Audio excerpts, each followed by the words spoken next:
Demi. Po lexoja një libër fantastiko shkencor dhe plot humor të shkrimtarit anglez Terry Pratchett, që është i shenjës Demit. Në roman, personazhi kishte sajuar, kishte prodhuar një shpat me rrufen e hekurt të një meteoriti.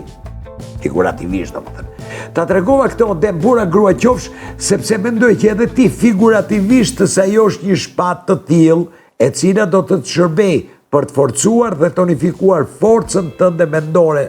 Ç'do të thotë kjo? Do të thotë që të duhet një shpatë e fuqishme për të ndarë a për të coptuar ca dëshira koti apo ca ndikime në dukje interesante, por që në të vërtet nuk janë dhe nuk po të lënë, po të hanë shpirtin. Kjo shpatë, figurativisht, mund të bëj edhe që të linë një dëshirë kalorsiake, gjithmonë figurativisht, të nisësh për një ndërmarrje fisnike apo për të mbritur në kohën e një ndërmarrje fisnike. Me një fjalë, mos u përhumb me ca ide a projekte që të kanë futur në një rrugë qorre.